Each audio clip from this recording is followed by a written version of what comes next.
Assalamu alaikum students. Today we are going to cover a topic would rather. काफ़ी tricky है ये topic और ये MCAT और कई ऐसे एग्ज़ाम्स में आ जाता है जिसमें fill in the blanks होंगे, उसमें आपको इस तरह के questions आ सकते हैं would rather. It's an expression basically. Native speakers इस expression को बहुत ज़्यादा यूज़ करते हैं और इसका यूज़ क्या होता है? So let's look at that. We use would rather to describe a preference of one thing compared to another thing. अगर आपको दो चीज़ों में से एक चीज़ को तरजीह कर देनी हो तो आप prefer की बजाय would rather यूज़ कर सकते हैं. would rather का लफ्ज़ी मतलब यही है. would rather ये एक एक्सप्रेशन है जिसकी जगह प्रेफर और वुड प्रेफर यूज़ करेंगे. फ़र्क इसमें यह है कि जब अगर आप प्रेफर यूज़ करते हो तो आप इन्फिनेटिव यूज़ कर सकते हो और जेनर भी यूज़ कर सकते हो. तो rather than using like I need to explain by giving an example. I prefer to eat pizza. यानी कि अगर दो ऑप्शंस हैं मेरे पास तो उसमें से मैं I prefer to eat pizza. So this is the point where I used infinitive को यूज़ किया मैंने. I prefer to eat pizza. I prefer eating pizza. Both are correct. Prefer के साथ जेरेंड भी आ सकता है, इन्फिनेटिव भी आ सकता है. This is very tricky. Gerund और इन्फिनेटिव का इस्तेमाल इंशाल्लाह मैं किसी और लेक्चर में ये कंप्लीट आपको एक्सप्लेन करूँगा कहाँ पे जेरेंड यूज़ होगा, कहाँ पे इन्फिनेटिव यूज़ होगा. ओके, इसकी एग्जांपल देखें. अब वुड रादर का जो लफ्ज़ी मतलब डिक्शनरी मीनिंग है, आप समझ लें कि would rather is equal to prefer और वुड प्रेफर. प्रेफर जो है वो आपको पता है कि ये टेंस प्रेजेंट सिंपल फॉर्म है, वर्ब की फर्स्ट फॉर्म है.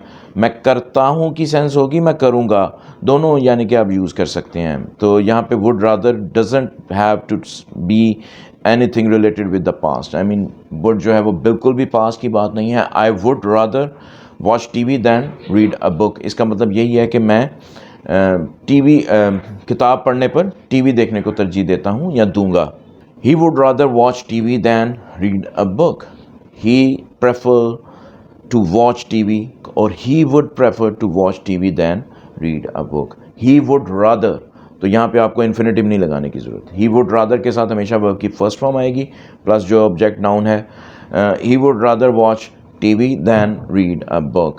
I would rather have a cup of coffee than have a cup of tea. Okay? तो वहाँ पे सेम वर्ड मैंने यूज़ किया है but it doesn't make any difference. असल में होता क्या है कि आपको दैन जो है वो यूज़ करने की ज़रूरत नहीं है. नेटिव स्पीकर्स कभी भी यानी कि बहुत रेयर जो है वो दैन यूज़ करेंगे जब आप बात को इनिशिएट कर रहे हो. जैसे कि आपको एक क्वेश्चन किया जा रहा है, आप कॉफ़ी लेंगे या आप चाय लेंगे, तो रादर देन सेइंग उसमें दैन यूज़ करने की ज़रूरत नहीं है. I would rather take a cup of coffee. तो यहाँ पे आप ये कहना चाह रहे हो कि मैं कॉफ़ी जो है वो लेने को तरजीह दूंगा या मेरी तरजीह कॉफ़ी लेना है. यानी कि आप दोनों सेंस में इसको ट्रांसलेट कर सकते हैं. So I would rather take a cup of coffee. ठीक है जी. रादर देन सेइंग कि I prefer to take a cup of coffee, जहाँ पे आपको इन्फिनेटिव और जेरेंड यूज़ करना पड़ रहा है. लेकिन वुड रादर के साथ आप ना इन्फिनेटिव यूज़ करेंगे ना जेरेंड यूज़ करेंगे, वर्ब की बेस फॉर्म लगेगी. आगे हम इसका सैम्पल देखते हैं. सेंटेंस का structure. Single subject, having single subject. She would rather be a nurse than be a teacher. वो जो है वो एक टीचर बनने की बजाय नर्स बननेगी या उसको तरजीह देगी, या नर्स यानी बनने को उसने तरजीह दी. She would rather be a nurse than be a teacher. ठीक है, तो सेम बेस फॉर्म जो है वो रिपीट है. He would rather, as I have given the example, अगर आपसे क्वेश्चन पूछा गया है कि आपने जो है वो चाय पीनी है या कॉफ़ी पीनी है, I would rather take a cup of coffee. Than लगाने की ज़रूरत नहीं है. अगर आप बात को इनिशिएट कर रहे हैं तो फिर आप लगा सकते हैं that. I mean I would rather take a cup of coffee than take a cup of tea. ठीक है जी. तो अगर आप बात को इनिशिएट कर रहे हैं तो फिर आप दोनों यूज़ कर सकते हैं. ठीक है. दैन जो है वो उसको आप नहीं, दैन के बाद जो वर्ब आ रहा है उस वर्ब के साथ जो नाउन आ रहा है, जो ऑब्जेक्ट आ रहा है, उसको आप प्रेफर नहीं कर रहे. इनफैक्ट जो दैन से पहले वर्ब की फर्स्ट फॉर्म प्लस ऑब्जेक्ट आ रहा है उसको आप प्रेफर कर रहे हो. नेक्स्ट देखते हैं आप जो है इसका structure, sentence structure. Positive sentence के लिए I would rather walk than run. यहाँ पे दोनों जो है वो बेस फॉर्म्स यूज़ हुई हैं. ठीक है, उनके साथ ऑब्जेक्ट यूज़ नहीं किया बिकॉज यहाँ पे अच्छा ऑब्जेक्ट मैंने आपको मेरा एक सीरीज़ मैंने शुरू की है, उसका सेकंड लेक्चर भी मैं आज अपलोड करूँगा. उसमें ऑब्जेक्टिव को हम डिस्कस करेंगे. आप ये देखने कि वॉक और रन ऐसे वर्ब्स हैं जिनके साथ ऑब्जेक्ट की ज़रूरत नहीं है. ठीक है, तो I mean we'd not to put an object with them. Indirect object आ सकते हैं. I would rather walk in the park near my house, okay, then walk in a park away from my house. तो मेरे घर के जो पास park है मैं वहाँ पे वॉक करने को तरजीह दूंगा. और यहाँ पे भी इसका सेंटेंस का स्ट्रक्चर क्या होगा, subject plus would rather plus base form, यानी कि वर्ब की first form plus than plus base form. Second verb जिसके ऊपर आप फर्स्ट वर्ब को तरजीह दे रहे हैं, ये वो बात हो रही है. So over here the verbs which are used walk and run, they don't require to have an object. ठीक है, अगर ऑब्जेक्ट आएगा तो फिर बेस फॉर्म के साथ आपका ऑब्जेक्ट भी आएगा. जैसे हमने पिछली एग्जाम्पल में देखा, ही would rather watch TV. TV is an object. ठीक है, टीवी जो है वो वॉच का ऑब्जेक्ट है. देन रीड अ बुक, तो बुक जो है वो ऑब्जेक्ट है रीड वर्ब की, वर्ब का ऑब्जेक्ट है. तो यानी कि वर्ब के साथ ऑब्जेक्ट भी आ सकता है. और कुछ वर्ब ऐसे होंगे जो ऑब्जेक्ट रिक्वायर नहीं करते, जैसे वॉक एंड रन. ये ऐसे वर्ब हैं जो डायरेक्ट ऑब्जेक्ट एक्वायर नहीं करते, इनडायरेक्ट ऑब्जेक्ट आ सकते हैं. As I have given the example as well, I would rather walk than run. ये तो हो गया जहाँ पे मैंने कोई ऑब्जेक्ट यूज़ नहीं किया. I would rather walk in the park near my house, okay. Than यानी कि घर से दूर जो है वो जो पार्क में वॉक करने से मैं घर के पास जो पार्क है उस पर चलने को तरजीह दूंगा. तो वो आप जो है वो सेंटेंस खुद ही प्रैक्टिस करें. तो वॉक के साथ मैंने एक इनडायरेक्ट ऑब्जेक्ट लगा के आपको बताया, आई would rather walk in the park near my house. अच्छा, तो होपफुली आपको आइडिया समझ में आ गया है कि हाँ, यहाँ पे मैं आपको ये बता दूँ, this is a single subject. Would rather where we have one subject only. ठीक है, बेस फॉर्म के साथ जो आएगा वो ऑब्जेक्ट होगा. Base form of the verb के साथ जो नाउन आएगा वो ऑब्जेक्ट होगा. इसी तरह दैन के बाद भी बेस फॉर्म के साथ जो नाउन आएगा वो भी अब सेकंड ऑब्जेक्ट होगा. जैसे मैं पिछली एग्जांपल से मैं दोबारा आपको लेकर जाता हूँ, आई वुड रादर वॉच टीवी. तो टीवी यहाँ पे ऑब्जेक्ट वन है, वॉच का ऑब्जेक्ट है. और a book is the second object of the verb read. नीचे देखेंगे तो नर्स, वर्ब नर्स जो है वो नाउन है. ठीक है, a nurse be verb form का ऑब्जेक्ट है. और सेकंड जो है वो a teacher is the object of second be form of the verb. तो ये पॉइंट जो है वो आप जहन में रखिएगा. She would rather be a nurse than be a teacher. तो यहाँ पे ये ऑब्जेक्ट है, वर्ब के साथ जो आएगा वो ऑब्जेक्ट होगा. सेकंड सब्जेक्ट की एग्जांपल हम आगे चल के देखेंगे. Let's look at the examples. I would rather walk than run. अगर इसका मैं ट्रांसलेशन करूं तो इसकी ट्रांसलेशन ये होगी कि मैं दौड़ने पर चलने को तरजीह दूंगा, या मैंने दौड़ने पर चलने को तरजीह दी. It is all about the present and the future. इसका माजी से कोई ताल्लुक नहीं है. Okay, so moral of the story is that, आपसे अगर कोई आपके पूछे आप दौड़ लगाओगे या वॉक करोगे, I would rather walk than run. Okay, तो इसका मतलब क्या होगा, मैं दौड़ने पर चलने को तरजीह दूंगा. ठीक है, या मैं दौड़ने पर चलने को तरजीह देता हूँ, क्योंकि वुड रादर को आप एज ए प्रेफर भी यूज़ कर सकते हैं. ठीक है, तो प्रेफर इज़ प्रेजेंट. तो यहाँ पे वुड रादर जो है वो या तो प्रेजेंट है या फ्यूचर है, इसका माजी से कोई ताल्लुक नहीं है. Okay, you would rather walk than run. ठीक है, तुम दौड़ने पर चलने को तरजीह दोगे. ठीक है, so rest of the sentence सिर्फ सब्जेक्ट चेंज है, वन सब्जेक्ट है, इसमें सेकंड सब्जेक्ट अभी नहीं आया. ओके, सो ये जितने भी हैं ये बेस फॉर्म यानी कि एक फॉर्म है, यानी कि वर्ब वन है और देन के बाद वर्ब टू है. Okay, he would rather walk than run, she would rather walk than run, it would rather walk than run, we would rather walk than run, you would rather walk than run, they would rather walk than run. Okay, let's look at the next. हाँ जी, इसमें negative, पिछली जो form थी वो positive form थी, ये negative form है. इसमें वो सब्जेक्ट आएगा, सब्जेक्ट के बाद वुड रादर प्लस नॉट. इसमें प्लस नॉट के साथ जो है वो आपका बेस फॉर्म आएगा. ठीक है, वर्ब, बेस फॉर्म से मुराद वर्ब की first form. I would rather not run. Okay जी, ये सब्जेक्ट सिंगल सब्जेक्ट है इसमें. ठीक है, I would rather not run on the road. Okay, तो ये ऑब्जेक्ट है, run on the road, indirect object. I would rather not run on the road. I would rather run in the park. Okay, on the jogging track. I would rather run on the jogging track in the park.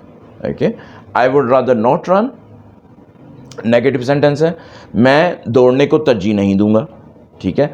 ये मैंने आपको बताया कि would यहाँ पे पास से कोई ताल्लुक नहीं है इसका, चाहे सब्जेक्ट 1 हो, आगे देखेंगे सब्जेक्ट 2 भी जब आ जाएगा सेंटेंस के अंदर, तो इसका ताल्लुक सिर्फ और सिर्फ प्रेजेंट और फ्यूचर से है। I would rather not run, मैं दौड़ने को तरजीह नहीं दूंगा। You would rather not run, he would rather not run, she would rather not run, it would rather not run, he would rather not run, you would rather not run, they would rather not run. Just बताने के लिए कि subject कोई भी आ सकता है, okay. So subject plus would rather plus not plus verbs first form और base form, तो नॉट आएगा यहाँ पे, ठीक है जी। और ये सब्जेक्ट 1 है, this is the negative form of the sentence. और would rather is only to speak about the preference, okay, who do you prefer to. तो प्रेफर के साथ इन्फिनेटिव है, ये जेरेंड यूज़ होता है, but rather than using prefer we are going to use, ये expression बहुत ज़्यादा यूज़ करते हैं और स्टूडेंट्स को बहुत ज़्यादा कंफ्यूज भी करते हैं। I would rather not run, मैं दौड़ने को तरजीह नहीं दूंगा, ये नेगेटिव है, ठीक है जी। तो would rather is only to speak about preference और प्रेफर टू डू समथिंग, ठीक है, किसी एक चीज़ को तरजीह देना। तो I would rather not run, और यहाँ पे इन्फिनेटिव या जेरेंड नहीं आएगा, अनलाइक जब हम प्रेफर को एज ए वर्ब यूज़ करते हैं। ओके जी, नेक्स्ट देखते हैं आपका। So this is when we have, this is the sentence structure when we have 2 subjects, okay. उसमें होगा क्या, तरतीब क्या होगी सेंटेंस की। If there are 2 different subjects in the sentence, the form is very different है फॉर्म, और difficult भी है, ठीक है। स्टूडेंट जो है वो इसमें कंफ्यूज हो जाते हैं। Subject plus would rather, here we are going to use different subject, subject number 2 second subject plus past simple. Past simple यहाँ पे ये ग्रामर रूल है, ठीक है। यहाँ पे आपने सेकंड फॉर्म यूज़ करनी है, second form of the verb आप यहाँ पे यूज़ करेंगे, this is the grammar rule. लेकिन ये बात ज़हन में रखिए कि पास्ट सिंपल के बावजूद it has nothing to do with the past, rather it represents the present और फ्यूचर। देखिए मैं आपको एक मिसाल देता हूँ, आपने कंडीशनल सेंटेंसेस देखे हैं। इफ़ आई वर यू, इसका मतलब ये नहीं कि मैं तुम था, नहीं, माजी की बात नहीं हो रही यहाँ पे, एक इमेजिनरी सिचुएशन की बात हो रही है। अगर मैं तुम्हारी जगह पर होता, तो इसी तरह आप समझ लें कि ये भी एक इमेजिनरी सिचुएशन है, ठीक है, जिसमें ये कहा जा रहा है I would rather they stayed here, मैं ये तरजीह देता हूँ या मैं ये तरजीह दूंगा कि वो यहाँ क़याम करें, ठीक है। तो यहाँ पे आपने second form of the verb use करनी है, इमेजिनरी सिचुएशन है और प्रेजेंट या फ्यूचर से रिलेट कर रही है, it has nothing to do with the past, okay. जैसे मैंने आपको बताया मिसाल के तौर पर समझाने के लिए कि कंडीशनल सेंटेंस में हम पास्ट इंडेफिनिट को यूज़ करते हैं इमेजिनरी सिचुएशन के लिए, ठीक है। If I were you I would take the decision, अगर मैं तुम्हारी जगह होता तो मैं डिसीजन करता। तो वहाँ पर आपने कंडीशन को, वहाँ पे आपने, ये कंडीशन माजी से कोई ताल्लुक़ नहीं है, ठीक है। ये आप किसी से पूछ भी सकते हैं कि यार मैं एक सिचुएशन में हूँ, व्हाट शुड आई डू, तो वहाँ पे आपका दोस्त क्या कह रहा है, if I were you I should make a decision, ठीक है, मैं डिसीजन करता हूँ और वो डिसीजन बताऊँगा। तो अभी डिसीजन किया नहीं है, ठीक है। So this is an imaginary situation, और अभी फ्यूचर से भी इसका ताल्लुक़ हो सकता है, यानी कि आपने मशवरा दिया कि फ्यूचर में ये मैं अगर होता तो यूँ करता। तो यहाँ पे इसी तरह ये सेंस है, second form of the verb जो है उसका मतलब ये है कि या तो ये प्रेजेंट से रिलेट करेगी या फ्यूचर में। आई would rather they stayed here, इसका मतलब यही है कि आई वुड रादर का मतलब जैसे मैंने आपको बताया प्रेफर और वुड प्रेफर, दे यहाँ पे सब्जेक्ट है, second subject, I would rather they stayed here, तो प्लस पास्ट सिंपल फॉर्म आएगी। स्टेड हियर, मैं ये तरजीह दूंगा कि वो यहाँ क़याम करें। You would rather they stayed here, तुम तरजीह दोगे कि वो यहाँ क़याम करें। ही would rather they stayed here, subject कुछ भी हो सकता है। सो सब्जेक्ट जो चेंज करके आपको दिखाया है, बेसिकली सब्जेक्ट कोई भी हो सकता है, 1 में भी और 2 में भी। She would rather they stayed here, it would rather they stayed here, we would rather they stayed here. हम चाहेंगे, हम तरजीह देंगे कि वो यहाँ क़याम करें, ठीक है। You would rather they stayed here, तुम तरजीह दोगे कि वो यहाँ क़याम करें। दे would rather I stayed here, वो तरजीह दी उन्होंने कि मैं यहाँ क़याम करूँ, ठीक है। They would rather I stayed here, I mean you can like imagine a kind of situation where you can put in these sentences, but hopefully idea आपको क्लियर है। Second form of the verb है, it does not have to do anything with the past, okay. But 2 subject होंगे तो past simple second form of the verb ही आएगी आपके sentence में, okay जी। Next है आपका नेगेटिव। दो सब्जेक्ट के साथ नेगेटिव होगा तो डिडंट जो है वो सेकंड पास्ट इंडेफिनेट का हेल्पिंग वर्ब डिड नॉट जो है वो यहाँ पे आएगा। Subject plus would rather plus different subject जो सेकंड सब्जेक्ट है plus negative past simple form, यानी कि डिड नॉट के साथ जो हम पास्ट सिंपल या पास्ट इंडेफिनेट को जैसे हम ट्रांसलेट करते हैं। I would rather they didn't stay here, मैं तरजीह दूंगा कि वो यहाँ क्याम ना करें, ठीक है, तो या मैं तरजीह देता हूँ कि वो यहाँ क्याम ना करें। Okay, so it is going to be translated like that, ठीक है। आपको जो है वो सेकंड सब्जेक्ट के साथ भी समझ आ गया होगा। You would rather they didn't stay here, he would rather they didn't stay here, I mean she would rather they didn't stay here, she would prefer, ठीक है। यहाँ पे ये सेंस बनेगी कि वो तरजीह देगी दे डिडंट स्टे हियर, कि वो यहाँ क्याम ना करें। It would rather they didn't stay here. We would rather they didn't stay here. You would rather they didn't stay here. They would rather I didn't stay here. And I told you I'm gonna recall myself कि past simple से बिल्कुल भी मुराद नहीं है कि it has to do something with the past. It is related or it represents the present or future. Next, more examples देख लेते हैं. Would you like to watch TV or would you rather go to the cinema? ठीक है, ये question आप इस तरह से करना चाहें तो कर सकते हैं। Would you like to watch TV और would you rather go to the cinema, तो क्या तुम टीवी देखोगे, ठीक है, देखना पसंद करोगे या तुम सिनेमा जाने को तरजीह दोगे। So I mean it's a wonderful question, way of asking a question. I would rather go to the cinema, तो अगर सवाल किया गया है तो मैंने आपको बताया कि इसमें आपको दैन यूज़ करने की ज़रूरत नहीं है। Than watch TV, okay, than watch TV, okay. I would rather go to the cinema than watch TV, than watch TV कहने की ज़रूरत नहीं है, I would rather go to the cinema. तो आपने अपनी तरजीह बता दी है कि मैं सिनेमा जाने को तरजीह दूंगा, और गो के साथ जो है वो ऑब्जेक्ट है, ठीक है, सेकंड सब्जेक्ट नहीं है, कंफ्यूज नहीं होना आपने। आई वुड रादर के बाद फौरी तौर पे सब्जेक्ट आएगा सेकंड वाला, ठीक है। I would rather go to the cinema, I would rather not watch TV भी आप कह सकते हो, ठीक है। So there are two ways you can answer this question. I would rather not watch TV, मैं तो टीवी देखने को तरजीह नहीं दूंगा, ओके।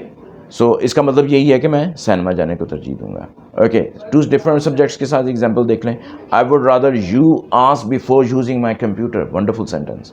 आई वुड, मैं तो तरजीह दूंगा कि तुम मेरा इस कंप्यूटर इस्तेमाल करने से पहले मुझसे पूछो, okay. Before using my computer is the phrase, using my computer gerund phrase है ये। Before is the preposition, before using my computer, मेरा कंप्यूटर इस्तेमाल करने से पहले, you ask before using my computer, मेरा कंप्यूटर इस्तेमाल करने से पहले तुम मुझसे पूछो। आई वुड रादर, मैं तो तरजीह देता हूँ कि तुम मेरा कंप्यूटर इस्तेमाल करने से पहले मुझसे पूछो, ओके। यू आस्क, तुम पूछो। James would rather you didn't call him after 10 o'clock, James जो है वो तरजीह देता है कि तुम उसे 10 बजे के बाद फ़ोन मत करो, ओके। आई हेट ट्रेन्स, मैं ट्रेन से नफ़रत करता हूँ, ये मुझे अच्छी नहीं लगती। I would rather we got by bus, we got the bus, I would rather we got the bus, I would rather we got the bus. I hate trains, I would rather go we got the bus. तो यहाँ पे मुझे trains अच्छी नहीं लगती, I would rather we got the bus, मैं तरजीह दूंगा कि हम बस पर जाएं या बस ले लें, okay. Ali says I'll be there at 11 o'clock. Marsh replied. Marsh said, I'd rather you arrive before 10 o'clock. यहाँ पे ये contracted form है would की, ठीक है। I'd rather, आपको समझ आ जाना चाहिए कि I would rather है और उसको contract किया हुआ है। I'd rather you, second subject, I'd rather you arrive before 10 o'clock. मैं तरजीह दूंगा कि तुम 10 बजे से पहले आओ, ठीक है, 10 बजे से पहले पहुँचो। I'd rather you arrive before 10 o'clock. Okay, so this is the wonderful way of making a sentence using would rather. It's an expression, very famous expression. Native speakers often use these expressions in their conversation. So please follow the way I have taught you. Hopefully आपको would rather की अच्छी तरह से समझ आ गई होगी। Subject 1 हमने क्या सीखा? Subject 1 के साथ would rather first form of the verb, अगर object आ रहा है तो लगा दें, फिर then first second form of second verb जो है उसकी first form of the verb plus object, उस वर्ब का जो ऑब्जेक्ट है वो आएगा। नॉट में नेगेटिव में क्या होगा? Subject plus would rather plus not plus base form और वर्ब की first form. I would rather not run, okay, I would rather not run. So आप इसी वीडियो में जाके अगर आपने दोबारा इसको सुनना है, प्रैक्टिस करना है, सेंटेंसेस को गो थ्रू करना है, आप जाके पीछे मेरी वीडियो दोबारा देख लीजिएगा।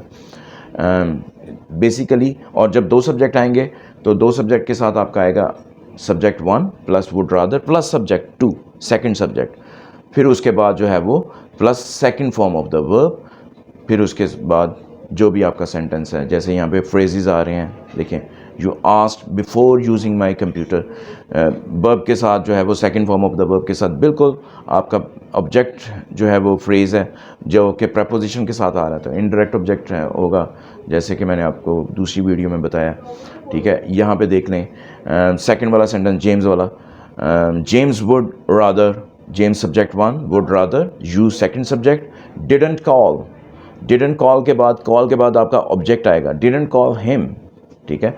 फिर इनडायरेक्ट आफ्टर यानी कि वो एडवर्ब ऑफ टाइम, और आफ्टर जो है वो यहाँ पे प्रपोजिशन है तो आपके साथ वो टाइम एडवर्ब टाइम है, आफ्टर जो है वो एज एडवर्ब भी यूज़ होता है। तो 10 o'clock is a time phrase, okay.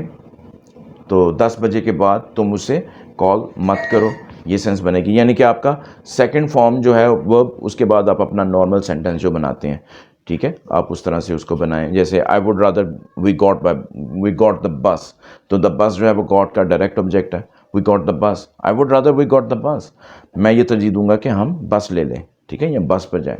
तो होपफुली सेकंड, और उसमें जो है सेकंड सब्जेक्ट के साथ नेगेटिव जुमले के में आप जैसे पास्ट इंडेफिनिट के साथ ट्रीटमेंट करते हैं, डिड नॉट आता है हेल्पिंग वर्ब उसका, तो डिड नॉट के साथ आप अपना सेकंड सब्जेक्ट के साथ सेंटेंस को कंप्लीट करेंगे। तो आपको अक्सर कन्फ्यूजन के लिए एमकैट जैसे टेस्ट के अंदर सेकंड सब्जेक्ट के साथ फिल इन द ब्लैंक्स आ जाएगा, नीचे वर्ब दिए होंगे, ठीक है। तो आपने उसमें अगर 2 सब्जेक्ट वाला जुमला होगा तो पास्ट इंडेफिनिट ग्रामर रूल को फॉलो करेंगे, और अगर वुड रादर सिंगल सब्जेक्ट है तो उसके बाद आप वर्ब की फर्स्ट फॉर्म यूज़ करेंगे, और दैन अगर दिया हुआ है दैन के बाद भी आप कोई एक और फिल इन द ब्लैंक है तो वहाँ पे भी आप सेकंड वर्ब या वही वर्ब जो पिछला है रिपीट हो सकता है। जैसे हमने बी नर्स वाली एग्जांपल देखी, she would rather be a nurse than be a teacher, तो यहाँ पे यानी कि बी ही उसने, बी का आपको नीचे दिया हो सकता है, सेकंड फॉर्म दी हो सकती है। तो होपफुली यानी कि वर्ब से कंफ्यूज किया होगा, वर्ब दिए होंगे आपको फिल इन द ब्लैंक्स, और आपने या तो फर्स्ट फॉर्म लगानी होगी या सेकंड फॉर्म लगानी होगी according to the structure of the sentence that is given to you. Hopefully would rather आपको समझ आ गया होगा, एंड प्लीज़ अगर आपको कोई कन्फ्यूजन होती है वॉच करें इसी वीडियो को, तो you will come to know I mean with a better sense to learn about this concept. Please like my video and subscribe to my channel and for my upcoming videos, and stay connected. Thank you very much.